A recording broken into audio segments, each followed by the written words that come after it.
સુરતના કામરેજ ખાતે માહ્યાવંશી સમાજ દ્વારા પ્રથમ માહ્યાવંશી મહાકુંભનું આયોજન કરવામાં આવ્યું હતું, જેમાં મોટી સંખ્યામાં સમાજના લોકો ઉપસ્થિત રહ્યા હતા.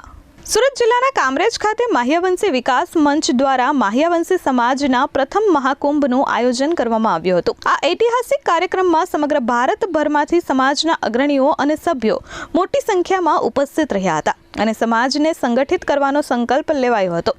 માહ્યાવંશી વિકાસ મંચના સ્થાપક મનહરભાઈ પટેલે કહ્યું કે આ મહાકુંભનું આયોજન સમાજને સંગઠિત કરવાના આશયથી કરાયું છે.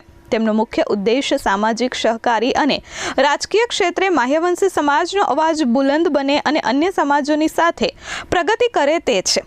મનહરભાઈએ વધુમાં કહ્યું કે વર્ષ 2009માં શરૂ થયેલી સમાજને સંગઠિત કરવાની યાત્રાના અનુસંધાને આ કાર્યક્રમ ફરી વખત યોજાયો છે.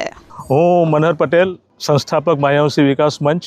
આજે અમારા સમગ્ર ભારત વર્ષનો એક મહાકુંભ યોજાઈ રહ્યો છે. માહ્યાવંશી સમાજના ઇતિહાસમાં પ્રથમ વખત આવો મહાકુંભ યોજાય છે.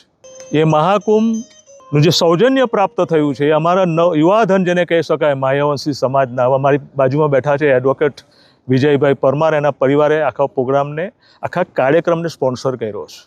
માહ્યાવંશી વિકાસ મંચના નેજા હેઠળ 2009માં એક યાત્રા કરી હતી.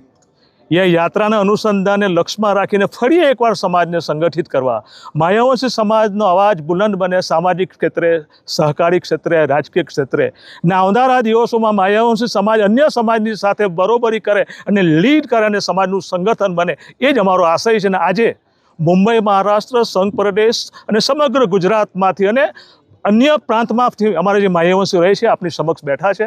હું તમામનો આપણા થકી મારી માહ્યાવંશી સમાજને, અન્ય સમાજને પણ કહેવા માગું છું, માહ્યાવંશી સમાજ આજે શિક્ષિત બન્યો, સંગઠિત બન્યો અને સમાજને, બીજી સમાજને પણ પ્રેરણા આપે છે.